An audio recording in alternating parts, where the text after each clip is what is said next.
We are live. So, oh crap. Realized I should do something here. Give me half a second. Webcam is terrible right now. Hopefully, my normal fix. Okay. That will improve it some. So, welcome back to Nerdologists, Dungeons and Dragons Character Creation streaming. Today we are continuing to work on Arjan Nomminis. Quick recap. Arjan Nomminis is a Dragonborn. Let me zoom in a little bit for you. Probably lose some stuff here. It's even so I can read it too. Maybe we should swap screens that stuff's on. Nah, seems like too much work.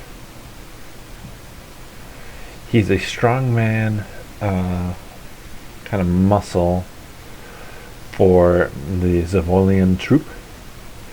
He's a lawful neutral gold dragonborn, so fire breathing. He's a fighter, level 1. Let me talk a little bit, since it popped in my head, about dragons' colors. So, with the different colors of dragons, they are split into two different types. There's the chromatic dragons, and then there are metallic dragons.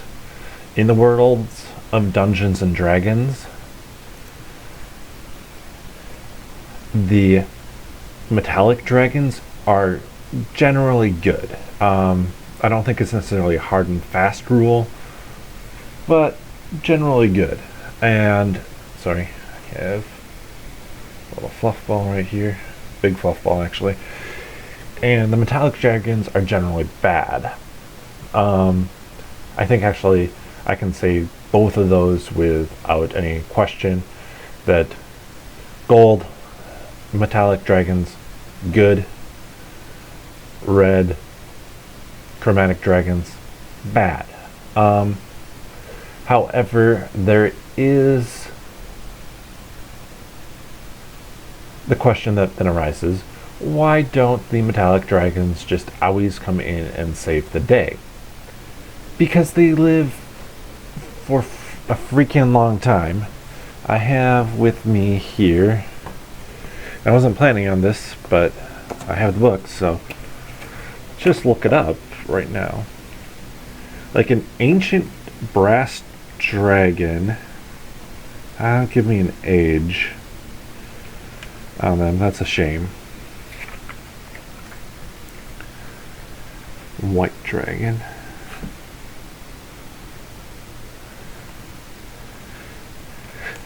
I would say it's reasonable in a game for you to say that a dragon lives for thousands of years. So what affects humans, the dragons really don't give a rip about. So, while they're good, it doesn't mean that they're always going to be super helpful. It means that they're going to, if there's something hugely cataclysmic that's going to kill them, they're going to step in on it. However, you're not going to play a Dungeons and Dragons game generally that reaches the level where there's a need for 100 ancient dragons, or however many ancient dragons there are. Maybe they're Highlander-like and there are only 4 in the world, 1 of each metallic color. But you're probably not going to reach a situation where they just decide to duke it out. Let me check one thing quick. Am I dropping frames regularly still? Was for a moment, but it looks like the moment's gone. Only for a moment, and the moment's gone. Tossed in the wind. Alright, enough of that. So let's go back to this character. He's a fighter, not a perceptive fighter. So we've we copied and pasted the exact same information for his allies and organizations. Cool, I can do that. This sheet doesn't matter at all for him. Seriously, there we are. So let's go and fill in some backstory. And let's actually go, I'm going to go first here and refresh myself on his personality traits. Zoom. I love a good insult, even one directed at me. I'm a hopeless romantic, always searching for the one. I like seeing smiles on people's faces when I perform. That's all that matters. I would do anything for the members of my troupe.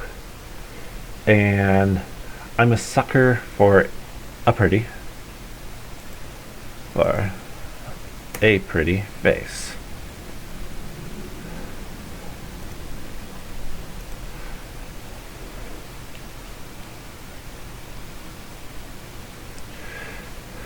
It's a young man, Arjan.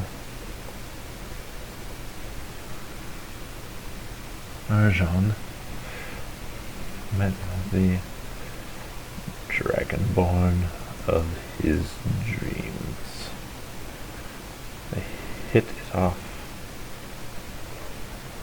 extremely well, and Arjan thought that she was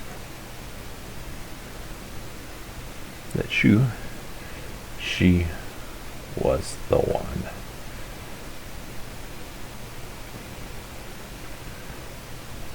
One morning, he decided to propose to her, so he went to her father's shop to ask his blessing.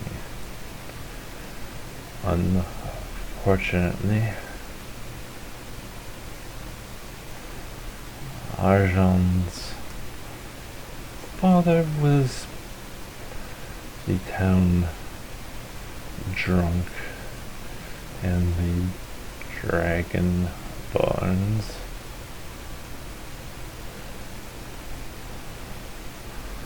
father was a respectable scholar at the local university. He declined to give his blessing and told Arjan that he would never marry his daughter. They didn't see each other again after that. Arjan then left the town as a young man and went to work in a human city. There he found work as a bouncer.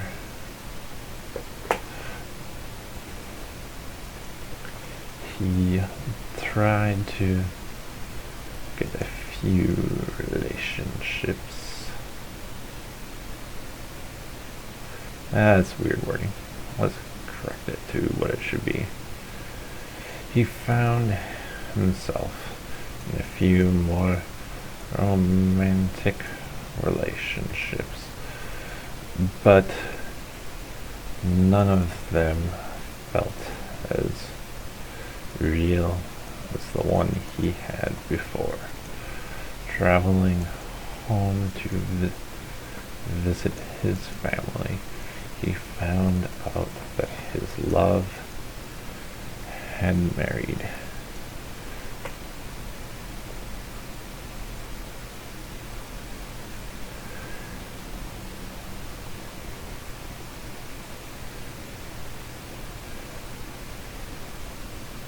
It almost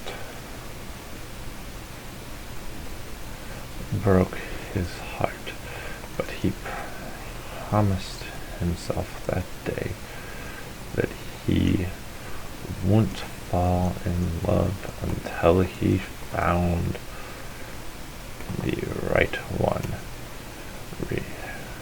Returning to the city, the Zavolian troop was performing at the inn he was a bouncer for. Essel saw him and made him an offer to be the troop's guard. He thought, I'm not going to use he, Arjan thought that it would be a good way to travel and find his true love. There we go. We have the story of Arjan and how he's come to this spot.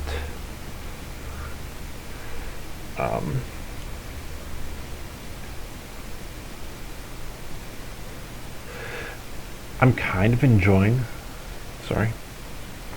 itchy nose, what I did here, where it's almost a little bit of a role reversal, where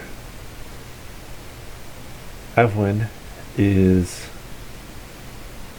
this tougher character that's had to live on her own for a long time, not really by choice. And then there is Arjan, who is kind of like, he's big and strong, but kind of a softie in the fact that, like, he's out there for romantic reasons, whereas Evelyn is trying to avoid her past and keeps on coming across it. So we have Arjan Nomminis. He is completed. I'll save him and hope it's saved to the right file.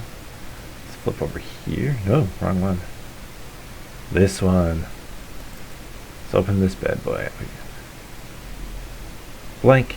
Yes, no, maybe. Maybe. Yeah, it's blank. Yay. I was really worried it was going to have overwritten because it doesn't update the title on the top for the file, so you can see it always says D&D 5e character sheet form fillable PDF. It's like, no, don't save it there. So who's going to be our third member of the troop?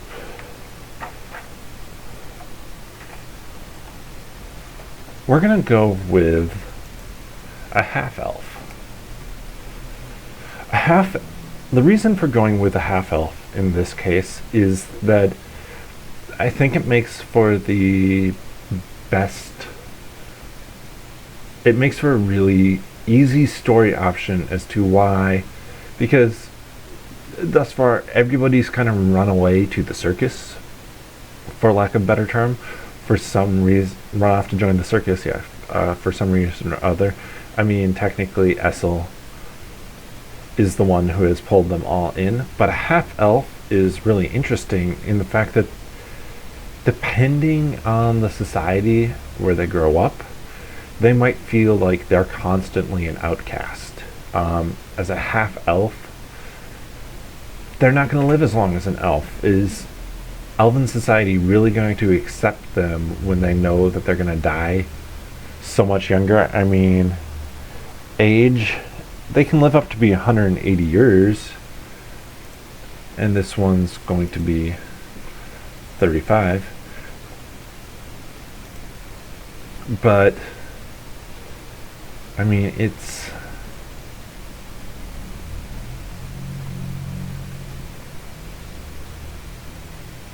yeah, it's interesting. This elf, come on, where's the spot to click? There we go. Damien Blackwood. That just sounds like a cool, badass name. Alignment, I'm going to pick it as chaotic neutral. So their speed starts out at 30 feet. And they do get the Elven Dark Vision, 60 feet. As well as Fey Ancestry. Advantage against being charmed and can't be magically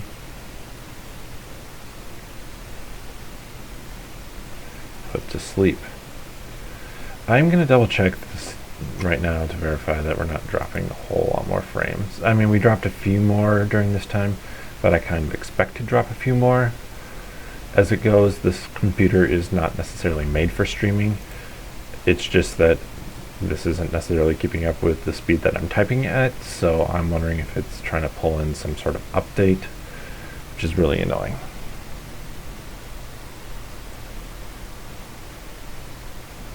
So our charisma starts out as a +2. We can go higher in 2 others. I'm doing intelligence and constitution as well as charisma, simply because the name Damian Blackwood, he almost has to be a wizard. Like, how can he not be a magician of some sort? He's going to be a level 1 wizard.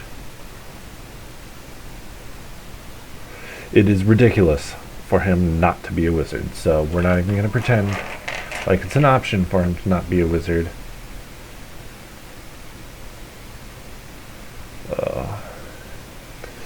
Yeah, not even a chance. So we get skill versatility, where we gain proficiency in 2 skills of our choice: insight and history. And we know common, elvish, dwarvish, and gnomish. So we naturally get common and elvish because that's everybody gets common, and elvish, we're half elf, and we get 1 extra of our choice. We're gonna go with gnomish. I was wanting to put in an and there anyways. So, and gnomish. So there we are. That is the start. We know we're gonna go wizard. We know we're gonna go entertainer. But let's do the background first again. Where's it at? Too far. Not far enough. Which chunk of the broken book is it in? I really need to send in to get this replaced.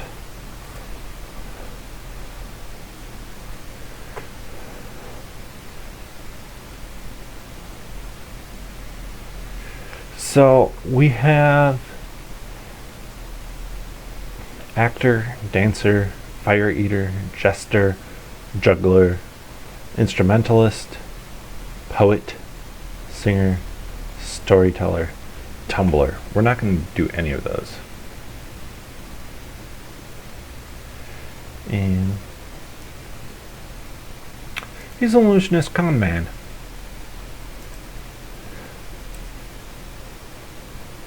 Makes sense. I mean, somebody that they would want to have on a mercenary team that's trying to cover their tracks. Our personality traits.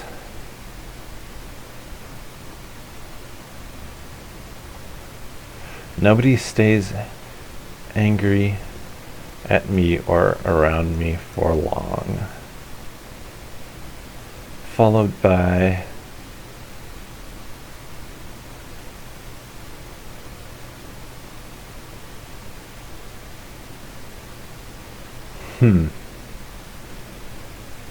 no one can stay angry around me. Stay angry at me or around me. Important word to have there. For long. And I'm actually going to flip back to the sage. as well, and look.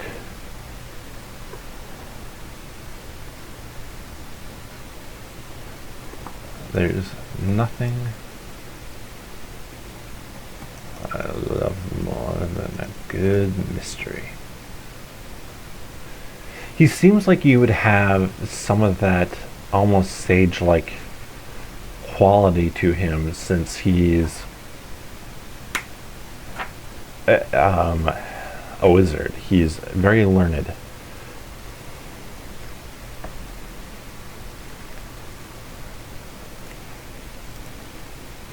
Stories, legends, and songs of the past must never be forgotten. So I do want to talk about these sections a little bit. The personality traits, ideals, bonds, and flaws. Definitely, if you don't know what you want to do, you can simply throw them in. And I have to decide if I'm going to do that, go back and do that with my Catacon characters, literally just roll for them and throw them in and help them shape the characters for the players. But you do not have to use what's in the book. You can create your own background. Basically every single background, and I should fill that in now. We have, by popular demand, people generally like you, free room and board if you perform. And we also get performance and acrobatics.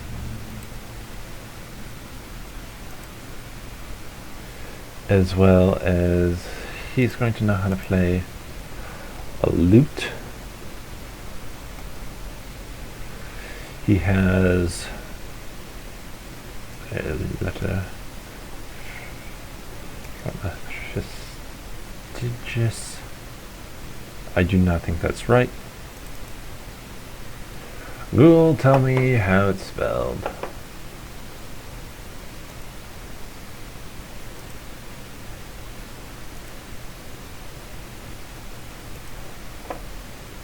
And back.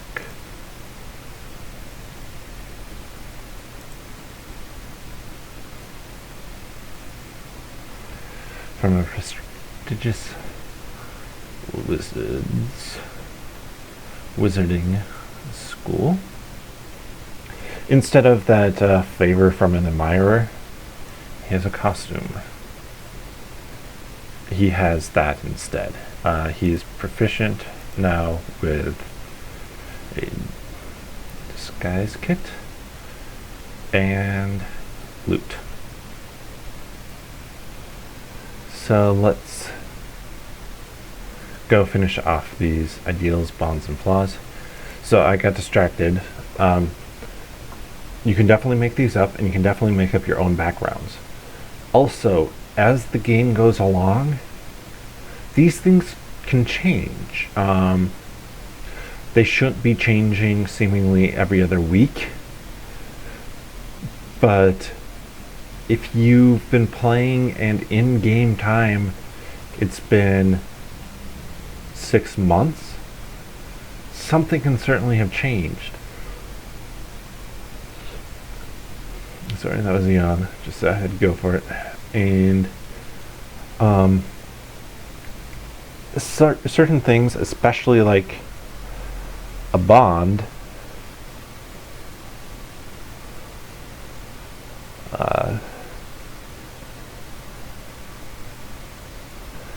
like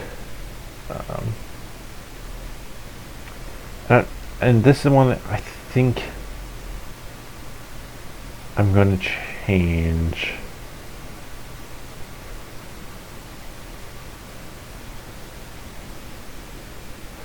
Will do anything to prove myself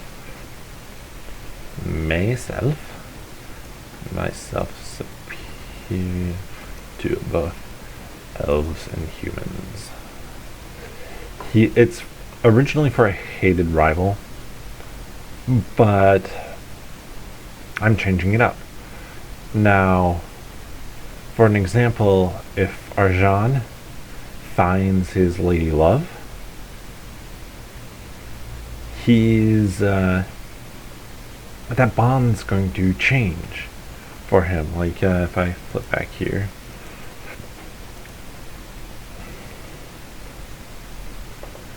that loads over. I would do anything for the members of my troop. I guess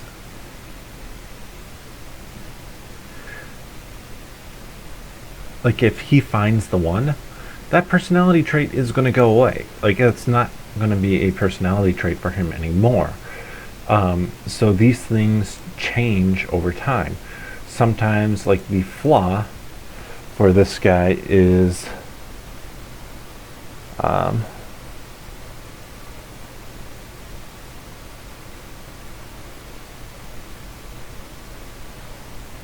let's see.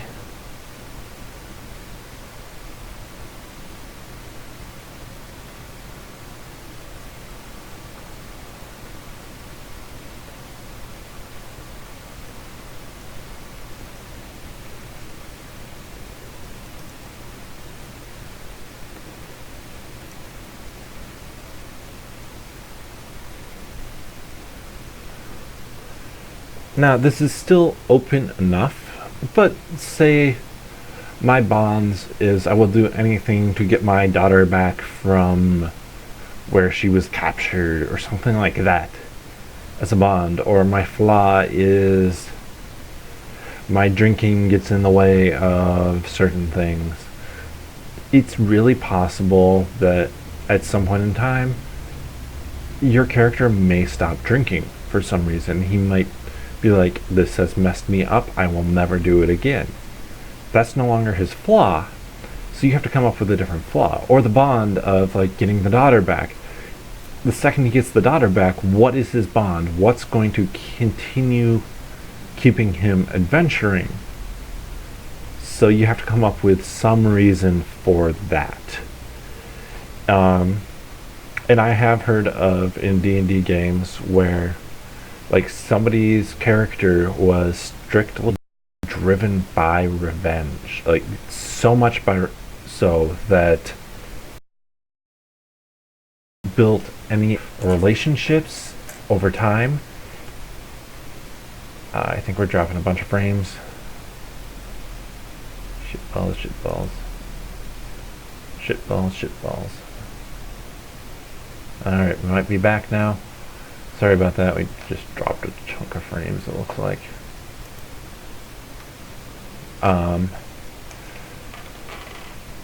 And he offed himself once it was done, to get back to the story of the character who had nothing else to live for. So he got his revenge, and that ended his character's story. And there wasn't a reason for him to continue playing that character, and he didn't feel like there was a good reason to come with another reason to play that character.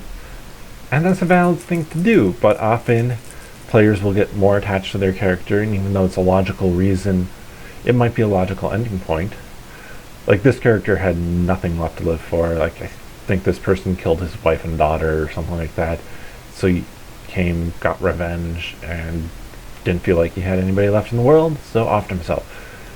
Often there'll be enough reason in the adventuring group or something like that. But let's fill in some numbers. So we have an 11. I'm not rolling as well as yesterday. And another 11. 4. There we go, 16.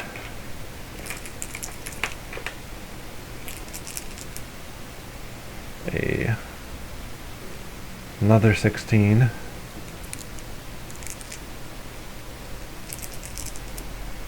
A 10. Oh wow, and a 6. That's not with dropping a die. I'm even gonna roll one last one. No, I'm gonna keep the 6. 6 is fun. So 6 minus 10, 4, divided by 2, negative 2. He is not strong at all. He's a wizard. He's not supposed to be. The two 16s I am going to put into Constitution. It's going to be 17 and a +3. And Intelligence. Wizards are intelligence casters. Makes a lot of sense. Why did I put it in Constitution? Actually, no, that doesn't make a ton of sense for Constitution. I don't like sticking it there. So let's drop that down. We'll just do the 1 again. We'll do the 16 here. Then we have our 10. 10 in Dexterity. He is not a physical sort of guy. He is a performer, an artiste. 12 in Constitution and a 13 in Charisma. So we still do get a +1 to our con. That's nice. 0 for that. We get a +3 and a +1 in Charisma. So when I would hit level 4 with this character, Intelligence is going up by 1 and Charisma is going up by 1. It makes for a more interesting character. It makes the character more powerful, even though they're going to be fairly powerful already. Just for a level 1 wizard, they're going to have a decent spell save DC. But instead of going to the wizard class stuff right now, let's finish off back here.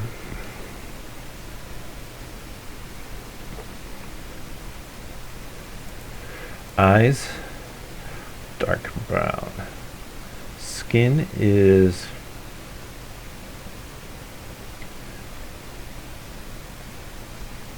a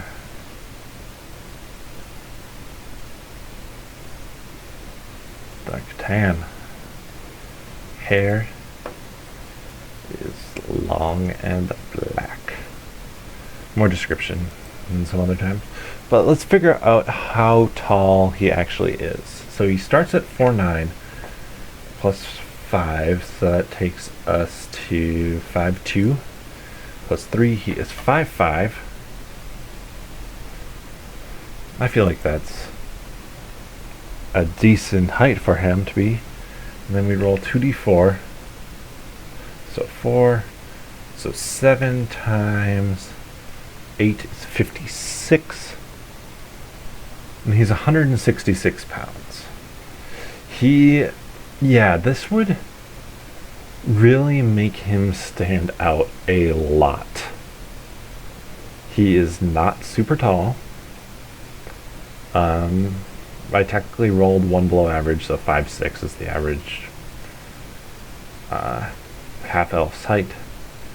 And then I rolled way over average for his weight, and so he's a big dude.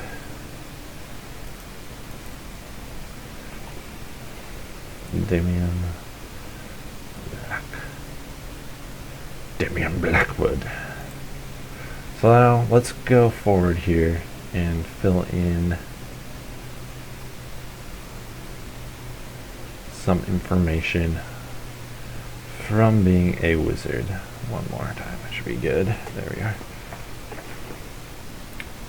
Warlock. That means I have to turn a few pages this way.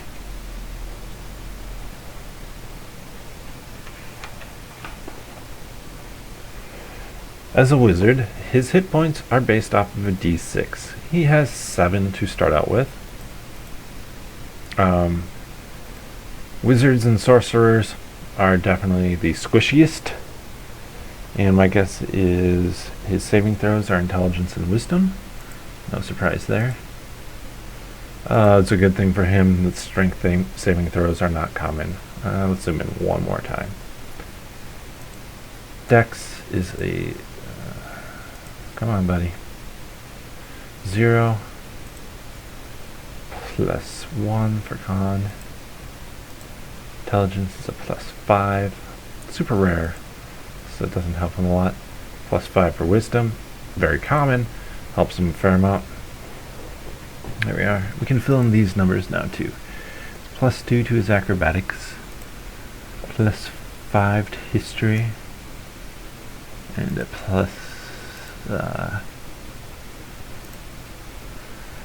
5 to insight, and finally a +3 to performance. And the cats are up to shenanigans again. I'll be back in a second.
Oh, I hope you could hear that.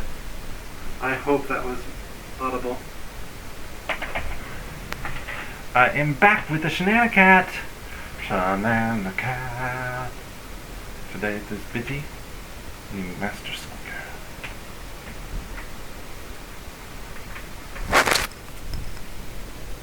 Sorry for the extra noise. And the headphones. I wish there was a better way to pause this. And Shenanicat. I'm seeing her on the video again. So, to go along with that, we do have absolutely 0 in terms of armor proficiencies. We get daggers, darts, slings, quarterstaffs, and light crossbows as weapons. Then we can choose 2 from Arcana, History, Insight, Investigation, Medicine, and Religion. I think Arcana makes a lot of sense. And we're going to go with Investigation as well.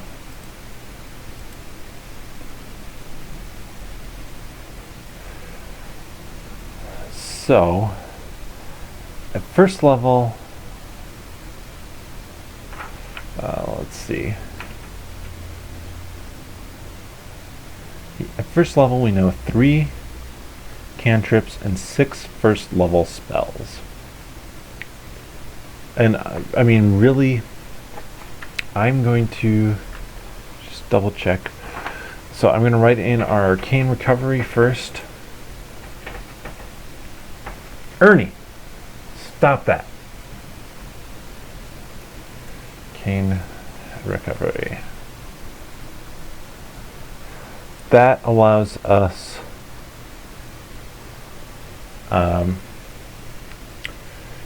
during a short rest,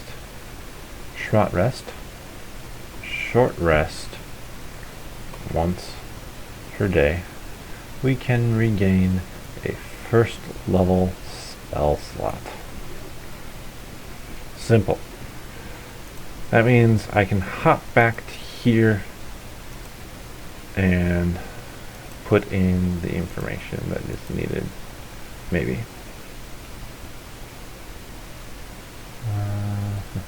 Zooming.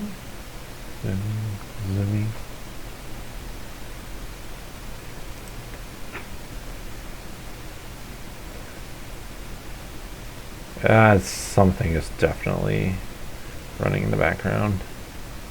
I haven't dropped any more frames, so that's nice.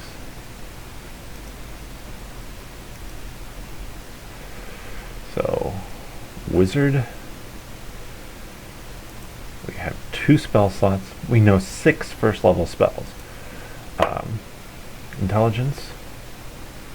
Our spell save DC, and it's always the same, is 8 plus your proficiency, so it always starts out as 10, plus your intelligence, charisma, wisdom, whatever your spellcasting ability trait is, So in our case, we're going to start out with a 13, which isn't bad.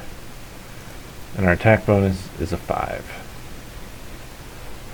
So, besides the Arcane Recovery, the only thing we have left to do right now is give him some spells.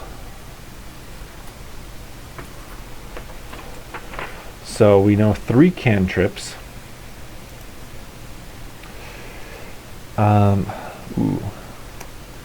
Chill Touch,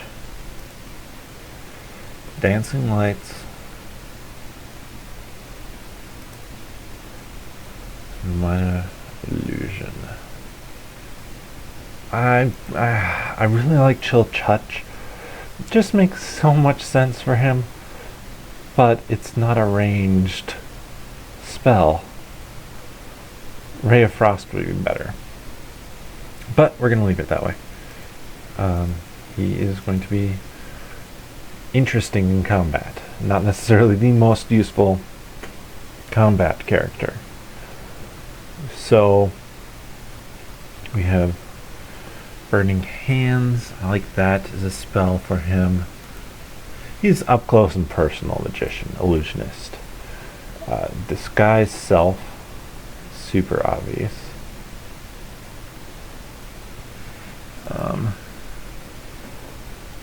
Illusory Script.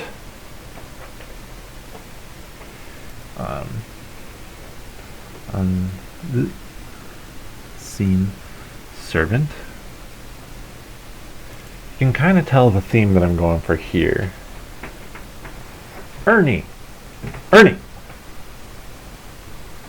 Dude! Stop pulling yourself along upside down. You're getting Biddy all riled up. You guys are not supposed to be scratching that chair. It was a cheap chair. Sorry that was probably loud. We have Silent Image. And then Fog Cloud. I mean, most of those really make a ton of sense. Burning Hands, I gave him something so he could have a first level spell that was offensive.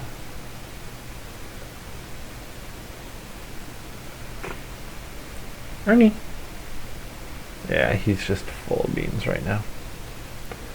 So full of beans.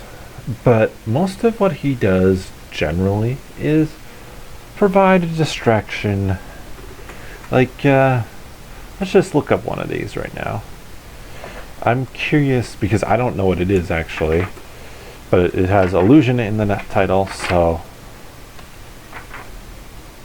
I had to go with it. Where is my illusory script? Casting time of a minute. Duration 10 days. You write on a parchment paper or some other suitable writing material and imbue it with a potent illusion that lasts for 10 days. You and any creature you designate when you cast the spell, the writing appears normal, written in your hand, conveying whatever meaning you intend when you wrote the text.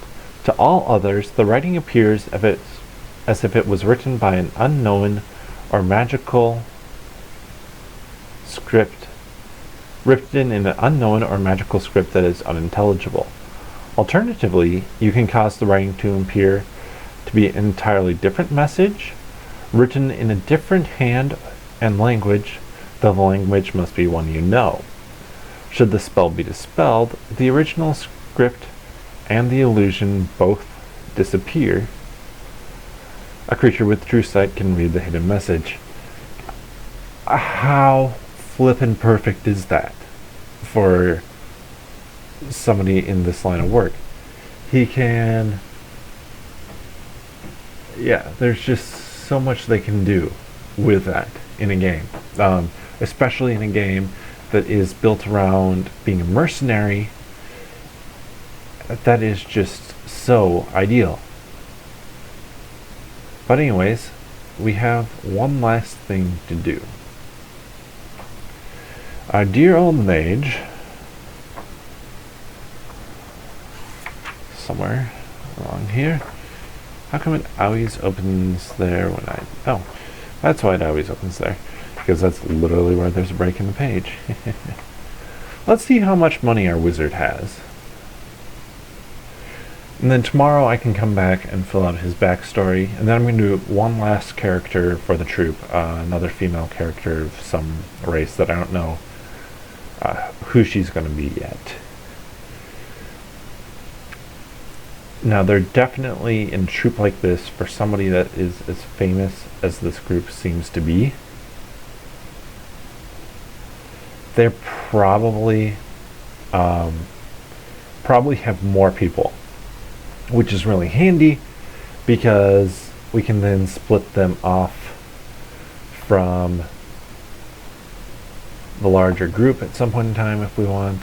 And where's my mouse? I lost it. Oh, there we are. Just clicking back over to YouTube. So as a wizard, we get 4d4 times 10 gold pieces. 2, 3, so we have 5. 4, so we have 9. 3, so we have 120 flipping gold pieces. This is more than our fighter had. And our wizard does not need 120 gold pieces. Let me tell you that. They are proficient in absolutely no armor. So they can't wear armor. At some point in time, if we wanted to spend a feat so they could get light armor, that's possible, but they can't wear armor, so their armor class is 10. They can't use a shield. Weaponry, the only thing my guy is going to buy is he's going to have a quarterstaff. So we're just going to do gold pieces right here so we can keep track of 119, because a quarterstaff costs 2 silver.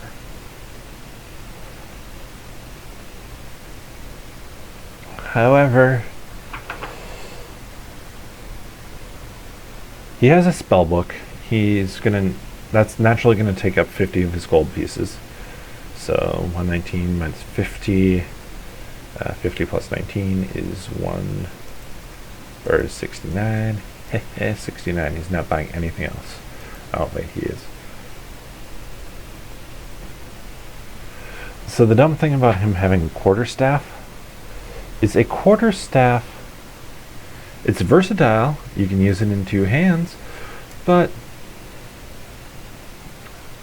his attack bonus is 0. It deals 1d6 minus 2 bludgeoning damage. And then quarterstaff can be used with 2 hands to do 1d8 minus 2 bludgeoning damage. He should not ever use it. Really, really should never use it.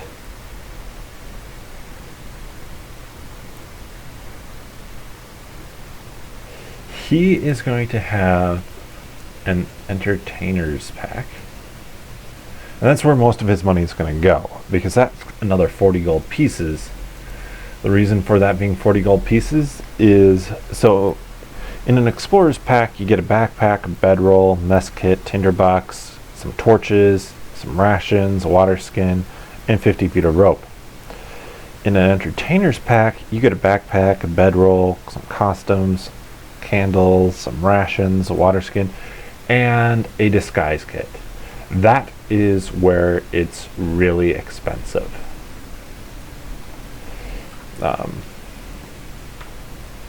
Like a costume, I guess costs 5 gold pieces each, so that's 10 gold pieces there. But a disguise kit, I think I'm off by, there we go.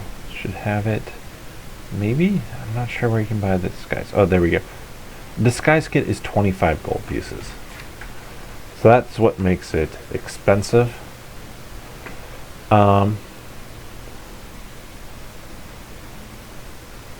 He is also going to have For another 10, he gets an ink pen.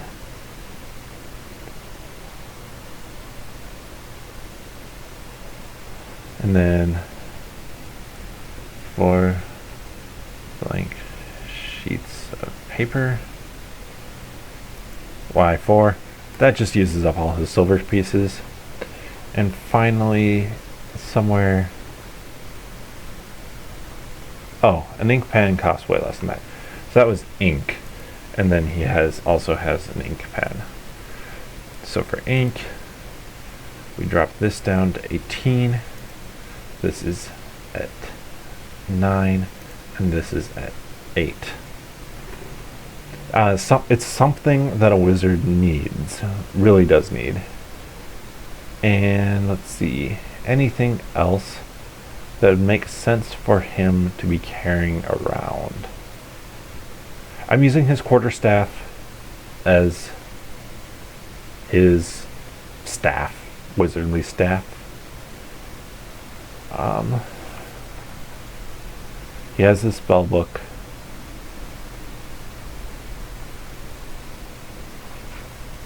He's going to use 5 of his gold pieces for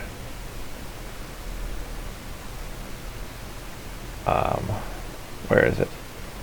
Sealing wax. Seems like something he would have. And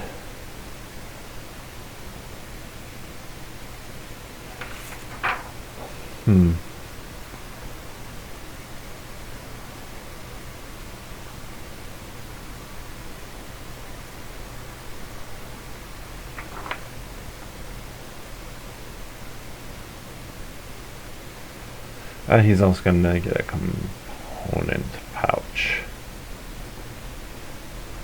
See if there's actually something for a component pouch. I'm not sure if there is or not.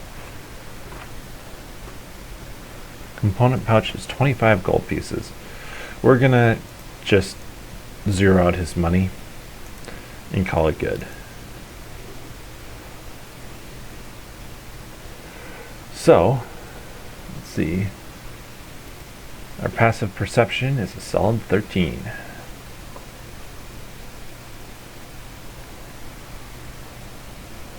There we have our beginning of Damian Blackwood, the illusionist. So let's save him right now. Save as. So we have a half elf, entertainer, wizard.